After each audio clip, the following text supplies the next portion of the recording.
자, 그럼 이제 우리 25페이지 표시에 관련된 거 한번 보도록 할까요?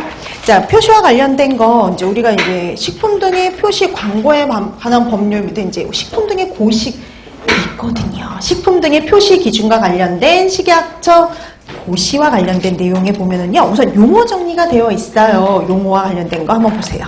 뭐 제품명이라는 거 그 말 그대로 제품의 명칭이죠. 고유의 명칭. 식품의 유형 같은 경우에는 이게 규정이 있거든요. 그 규정에 따른 기준 및 규격의 최소 분류 단위를 말하면 되고요. 제조 연월일, 이제 여기서부터 봐야 될 것들이 나와요. 뭘 가지고 제조 연월일이라고 얘기하냐면요. 포장을 제외한 더 이상의 제조나 가공이 필요하지 않는 시점, 그게 바로 제조 연월일입니다. 그러니까 포장을 제외한 나머지 걸 다 완성한 그때가 바로 제조 연월일이 되는 거죠. 근데 우리가 이런 경우가 있어요. 소분 판매하는 제품. 그럼 소분 판매하는 제품은 언제가 제조일이냐? 소분용 원료를 제조한 연월일이요.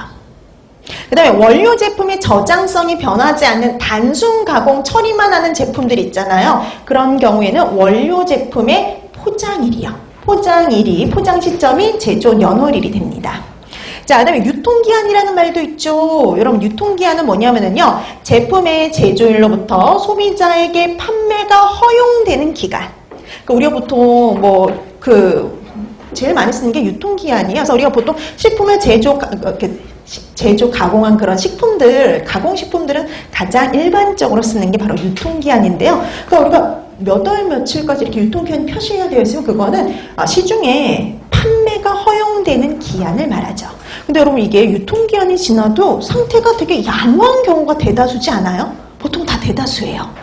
그래서 더 긴 품질 유지 기한을 쓰기도 합니다. 자, 이 품질 유지 기한이라는 건 식품의 특성에 맞는 적절한 보존 방법이나 기준에 따라 보관했을 때 해당 식품 고유의 품질이 유지될 수 있는 기한이에요. 그래서 실제로 유통기한보다 좀 더 훨씬 긴 기간을 품질 유지 기한이 돼요, 보통은. 자, 그래서 이렇게 우리나라에서는 제조 연월일, 유통기한, 품질 유지 기한을 쓰고 있습니다. 세 가지를. 자, 나머지는 한번 읽어두시면 되고요. 저쪽에 가다 보니까 아이의 당뇨 나오죠. 아직 안 넘어갔어요. 그 25페이지에 아이의 당류, 네, 당류 찾으셨죠. 자, 당류 그러면은요, 식품 내에 존재하는 모든 단당류, 이당류의 합을 가지고 당류라고 얘기를 해요.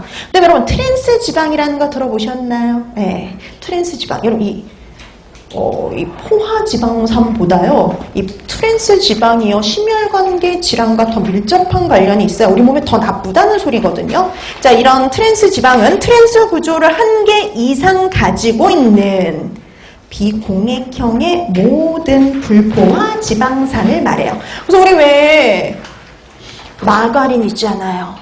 우리가 버터보다 식물성 마가린, 식물성 기름으로 만들었으니까 식물성 마가린이 되게 몸에 더 좋다라고 예전에 착각을 했었죠. 근데 그 식물성 마가린이 말 그대로 식물성 그 액체 기름을요, 수소를 첨가해서 고체화시키면서 트랜스 지방들이 어마어마하게 만들어지거든요. 그래서 그 트랜스 지방이 많이 들어간 식품 중에 대표적인 게 마가린이에요.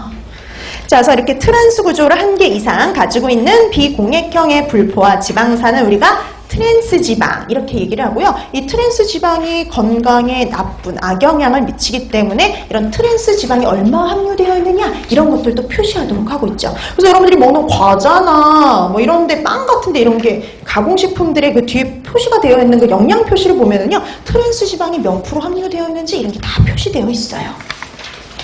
자, 그 다음에 거기 K 보면 일회 섭취 참고량. 예전에 일회 참고량, 그러니까 일회 섭취량 이걸 더 많이 썼거든요. 근데 이제는요, 일회 섭취 참고량이라는 말을 이런 말로 바뀐 거죠. 보세요. 일회 섭취 참고량이라는 건요, 만 3세 이상의 소비 계층이 통상적으로 소비하는 식품별 일회 섭취량에다가요, 시장 조사 결과를 바탕으로 설정한 값이에요. 자, 그 다음에 우리가 영양 성분 표시는 다 하는 거 아시죠? 근데 거기 M에 보니까요, 영양 강조 표시도 할 수가 있고요. 영양 강조 표시를 할 수 있는데 이 영양 강조 표시는 영양 성분 함량을 강조할 수도 있고요. 영양 성분 비교 강조 표시도 할 수 있어요. 그러니까 우리가 예를 들어서 무 뭐뭐, 저 뭐뭐, 고 뭐뭐, 뭐뭐 함유 이런 식으로 영양 성분의 함량을 강조할 수 있거든요. 예를 들어서 우리 몸에 나쁜 콜레스테롤이잖아요. 나트륨이잖아요. 그러니까 우리가 뭐 저나트륨, 무 콜레스테롤 이런 식으로 강조할 수 있다는 소리예요. 그 다음에 영양성분 비교 강조 표시 덜, 더, 강화, 더 넣었다. 뭐 예를 들어서 뭐 비타민C를 강화했다. 뭐 이런 식으로 해서 표현할 수 있다는 거죠. 뭘 더 첨가했다. 이런 표시. 자, 그 다음에 주표시면, 정보표시면. 여러분 주표시면요. 왜 우리 예를 들어서 우유가 있으면 무슨 우유 이렇게 표시되어 있는 면 있죠? 그게 주표시면이에요. 그 다음에 정보표시면 우리 왜 과자 같은 거 보면 뒤에 이렇게 어떤 성분 들어가 있고 어느 회사에서 제조했고 이렇게 막 쓰여 있는 면 있죠? 거기가 정보표시면이에요. 읽어보면 그 내용이에요. 그러니까 여러분들이 이게 꼭 알아둘 필요는 없지만 이런 말이 나오면 이런 의미야 라는 감정도 잡고 가면 됩니다. 왜냐면 이런 말 간혹 나오거든요. 뒤에. 그러니까 이렇게 주표시면 정보표시면이 먼저 이렇게 구분하시면 되죠. 자, 그 다음에 나머지 읽어보시면 되고요. 저기 밑에 가서 V 보실래요? V. 이거 시험 문제 나왔었는데 예전에. 그러니까 우리가 식품에 표시를 해야 되잖아요. 근데 그 표시사항이 아닌 것은 이렇게 해서 나온 적이 있어요. 그럼 뭘 표시해야 되느냐? 식품에요. 제품명, 제품의 유형, 업소명 및 소재지, 어느 업체에서 했는지, 이 업체가 어디에 있는지. 여러분 과자 뒷면에 표시된 거 생각하시면 돼요. 그 내용이에요. 제조 연월일, 뭐 아니면 유통기한 또는 품질 유지기한, 내용량 얼마나 들었는지, 내용량에 해당하는 열량, 원재료명, 성분명 및 함량, 영양 성분 등을 표시하도록 하고 있죠. 이런 것들이 식품에 표시해야 될 사항이다. 이렇게 보시면 돼요. 그래서 여러분들이 뒤에 읽어보신 적 있나요? 과자 같은 거 먹을 때, 음료수 같은 거 먹을 때 뒷면에 이렇게 표시되어 있는 사항 있죠? 그게 바로 표시사항들이에요. 자, 그리고는 나머지